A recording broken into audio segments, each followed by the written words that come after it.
നമസ്കാരം. 100-200-ലധികം പേർ കൊല്ലപ്പെട്ട അഹമ്മദാബാദിലെ ക്യാപ്റ്റനെ കുറിച്ച് ആർക്കും അറിയണ്ട. എന്നാൽ അലകടലിലെ ക്യാപ്റ്റനെ ഇപ്പോൾ തന്നെ പിടികൂടണം. ശൈലിംഗം ആരംഭിക്കുന്നു.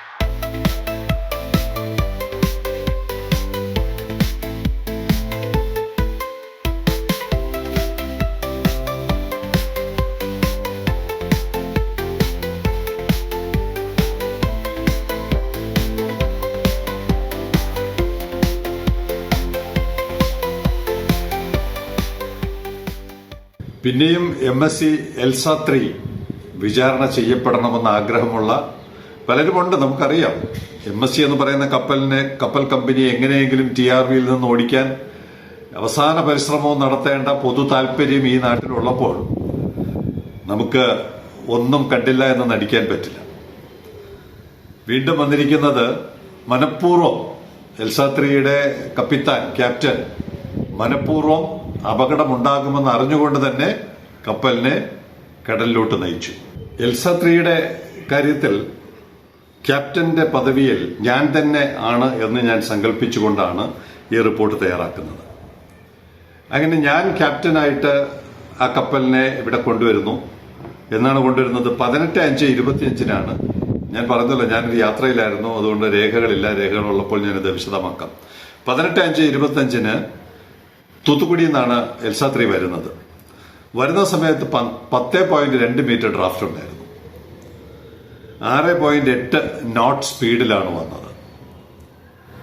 ആങ്കറേജിൽ ഏകദേശം 22/5/26 പുലർച്ചെ 1:50 വരെ വെയിറ്റ് ചെയ്തിട്ടാണ് ബർത്ത് ചെയ്യുന്നത്. ബർത്ത് ചെയ്തിട്ട് 42.13 മണിക്കൂർ കൂടുതലാണ് ടേൺ അറൌണ്ട് ടൈം. 42.13 മണിക്കൂർ ബർത്തിലുണ്ടായിരുന്നു. അത് സൂചിപ്പിക്കുന്നത് അത്രയും സമയമെടുത്ത്, കാരണം അത്രയും വലിയ ഡിസ്ചാർജിങ്ങും ലോഡിങ്ങും നടന്നതായിട്ട് ഡ്രാഫ്റ്റ് വ്യത്യാസത്തിൽ തോന്നുന്നില്ല. അപ്പൊ എന്താണ് ശ്രമിച്ചത്? കപ്പലിനെ പരമാവധി രക്ഷപ്പെടുത്താൻ ക്യാപ്റ്റൻ ശ്രമിച്ചു. അത് കഴിഞ്ഞിട്ട് പിന്നെ പോകുന്നത് കൊച്ചിയിലോട്ടാണ്. കൊച്ചിയിലോട്ട് പോകുന്നതിന് മുമ്പാണല്ലോ എന്റെ ഒരു വിശകലനം വരേണ്ടത്. എന്തുകൊണ്ട് കൊച്ചിയിലോട്ട് പോയി? ഇതിനകത്ത് ഇപ്പൊ 1 വർഷം കഴിഞ്ഞിട്ടാണ് എക്സ്പ്ലോസീവ് ന്യൂസ് വരുന്നത്. ഇത് ആ ദിവസം തന്നെ ചില യൂട്യൂബിലെ സുഹൃത്തുക്കൾ അതിന്റെ ചരിവ് അപ്പൊ തന്നെ പുറം ലോകത്തോട് വിളിച്ചു പറഞ്ഞിരുന്നു. എൽസ 3ക്ക് ചരിവ് ഉണ്ടായിരുന്നു പറഞ്ഞിരുന്നു. അതുപോലെ തന്നെ ഒരു മത്സ്യത്തൊഴിലാളി അദ്ദേഹം വരുന്ന വഴിക്ക് എടുത്ത വീഡിയോയിലും അങ്ങനെ അദ്ദേഹത്തിന് സംശയം തോന്നിയതായിട്ട് അദ്ദേഹം രേഖപ്പെടുത്തിയിരുന്നു. അപ്പൊ ഇതൊരു പുത്തൻ അറിവല്ല. അദാനി ഗ്രൂപ്പ് എഴുതി കൊടുത്തു എന്നാണ് പറയുന്നത്. അദാനി ഗ്രൂപ്പ് എഴുതി കൊടുക്കുന്നതിന് മുമ്പ് തന്നെ ഇവിടെ നാട്ടുകാർ മുഴുവൻ ഈ കഥ പറഞ്ഞതാണ്. അപ്പോ ഇതിനകത്ത് ചരിവുണ്ട് എന്നുള്ളത് ബർത്ത് ചെയ്യപ്പെട്ടപ്പോൾ തന്നെ അദ്ദേഹത്തിന് മനസ്സിലായി, ക്യാപ്റ്റന് മനസ്സിലായി. പിന്നെ ബല്ലാസ്റ്റ് ടാങ്കിലെ പ്രശ്നങ്ങളും മനസ്സിലായി. ഈ സാഹചര്യത്തിൽ ഞാനാണ് ക്യാപ്റ്റനെങ്കിൽ ഞാൻ എന്ത് തീരുമാനിക്കും?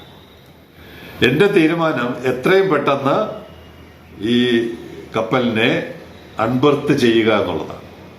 ബർത്തിൽ വെച്ചൊരു അപകടം ഉണ്ടാക്കുന്നതിനേക്കാൾ നല്ലതാണ് അകലത്തിൽ ഉൾക്കടലിലോട്ട് പോകുന്ന തരത്തിൽ മാറ്റിയാൽ, അല്ലെങ്കിൽ അവിടെ വെച്ചുകൊണ്ട് ഇത് പരിഹരിക്കാൻ നമുക്ക് ശ്രമിക്കാം. ബർത്തിൽ വെച്ച് കൂടുതൽ നേരം പരിഹരിക്കുന്നത് കൂടുതൽ റിസ്ക് ആണ് എന്ന് ഞാനാണെങ്കിൽ ആ ഒരു തീരുമാനമെടുക്കും.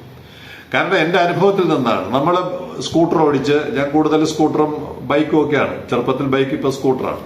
സ്കൂട്ടർ ഓടിച്ചു പോകുന്ന വഴിക്ക് ഓടിച്ചുകൊണ്ടിരിക്കുമ്പോൾ തന്നെ എന്തെങ്കിലും ഒരു തകരാറ് നമുക്ക് അനുഭവപ്പെടുന്നു.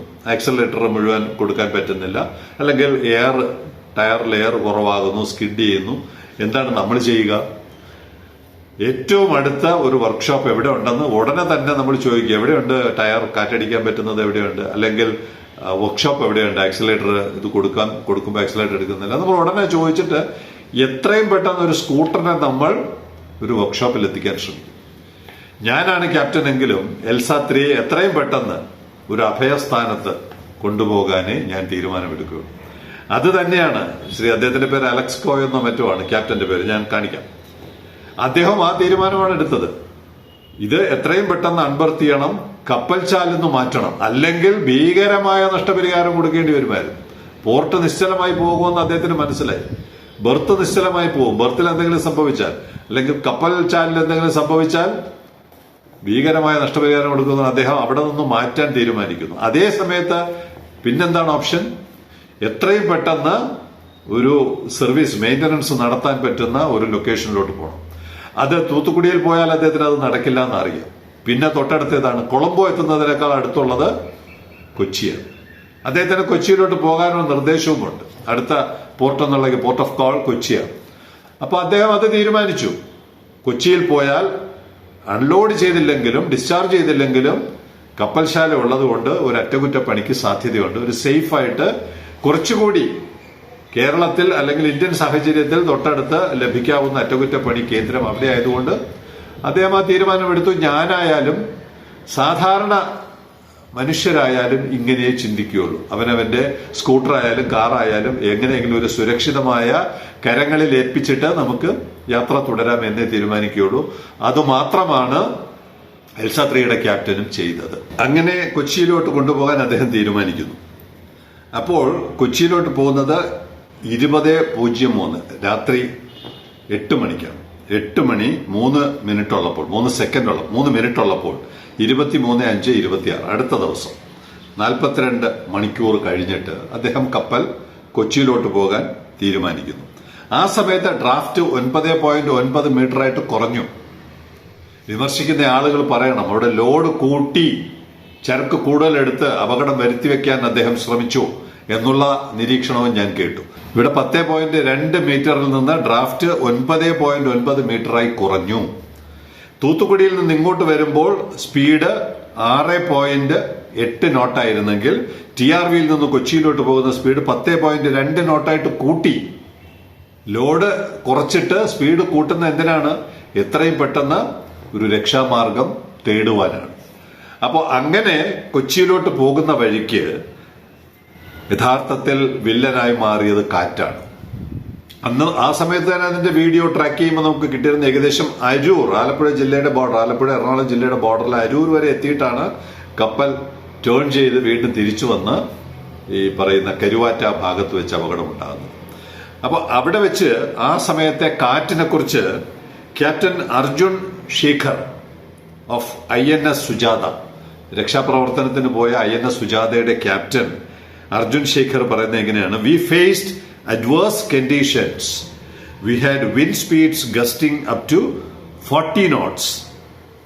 ഏകദേശം 74 km/h വേഗതയുള്ള കാറ്റിൽ അവർക്ക് രക്ഷാപ്രവർത്തനം സാധ്യമായില്ല.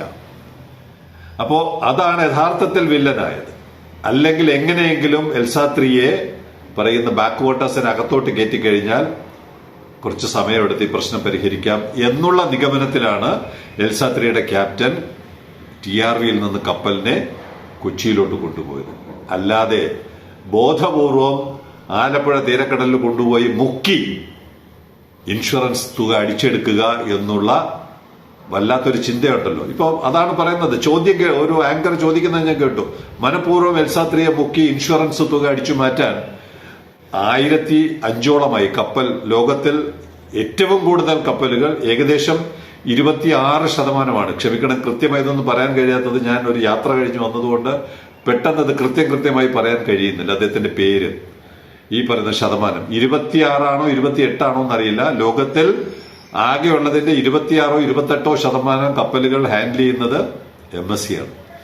അങ്ങനെയുള്ള ഒരു കപ്പൽ കമ്പനിക്ക് എൽസ 3 പോലുള്ള ഇത്രയും പഴക്കം ചെന്ന ഒരു കപ്പൽ കടലിൽ മുക്കിയിട്ടാണ് ചോറ് കഴിക്കേണ്ടതെന്നാണ് നമ്മുടെ ഇവിടുത്തെ വളരെ ബുദ്ധിമാന്മാരായ ചില റിപ്പോർട്ടർമാർ. അവരോട് വേറൊന്നും നിങ്ങൾ ഇത് മാത്രമൊന്ന് നിങ്ങൾ ഈ പറയുന്ന ബഹുമാനപ്പെട്ട റിപ്പോർട്ടർമാർ, നിങ്ങൾ NHൽ വെച്ച് അല്ലെങ്കിൽ റോഡിൽ വെച്ചൊരു വണ്ടിക്ക് ബ്രേക്ക് നഷ്ടപ്പെട്ടാൽ അല്ലെങ്കിൽ ബ്രേക്ക് കുറഞ്ഞാൽ അല്ലെങ്കിൽ ടയറിൽ കാറ്റ് കുറഞ്ഞാൽ നിങ്ങൾ എന്ത് ചെയ്യുമെന്ന് ആദ്യം ആലോചിച്ചിട്ട് നിങ്ങൾ ഈ സ്റ്റോറി റിപ്പോർട്ട് ചെയ്യാൻ ശ്രമിക്കുക. TRV തകർക്കണമെന്ന് ഇപ്പോഴും ആഗ്രഹിക്കുന്ന നിരവധി പേരുണ്ട്. അവരോട് ഞങ്ങൾക്ക് യാതൊരു വിരോധവുമില്ല.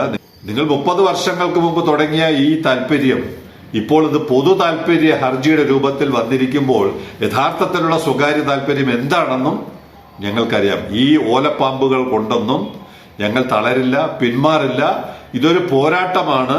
ഇന്ത്യൻ സാഹചര്യത്തിൽ TRV എന്ന് പറയുന്നത് ഒരു പോരാട്ടമാണ്.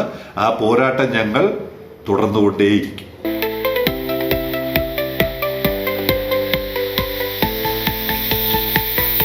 ഇന്നലത്തെ ശംഖുമുഖം സ്റ്റോറി പറഞ്ഞപ്പോൾ, റിപ്പോർട്ട് പറഞ്ഞപ്പോൾ, നമ്മുടെ ബ്രേക്ക് വാട്ടർ കടലിന്റെ അടിത്തട്ടിൽ എത്ര എഫിഷ്യന്റ് ആയിട്ട് 100-120 മീറ്റർ അടിത്തട്ടിൽ കല്ലടുക്കി മുകളിൽ 10 മീറ്ററിൽ കൊണ്ടെത്തിക്കുന്ന ആ ഒരു എഞ്ചിനീയറിംഗ് മാർവൽ ഉണ്ടല്ലോ, അതിന്റെ ഒരു AI ചിത്രം ശ്രീ അരുൺ വളരെ മനോഹരമായി വരച്ച് മനസ്സിലാക്കാൻ, കടലിന്റെ അടിത്തട്ടിൽ എങ്ങനെയാണ് നമ്മുടെ തുറമുഖത്തിന്റെ ബ്രേക്ക് വാട്ടർ നിലകൊള്ളുന്നത്, അടിത്തട്ട് എങ്ങനെയാണ്, അവിടെ നിന്ന് മുകളിലോട്ട് എങ്ങനെ വരുന്നു, മുകളിൽ വന്നിട്ട് 10 മീറ്റർ റോഡിലൂടെയാണ് ഇന്ന് ട്രക്കുകൾ കല്ലുമായിട്ട് ബ്രേക്ക് വാട്ടറിന്റെ അറ്റം വരെ പോകുന്നത്.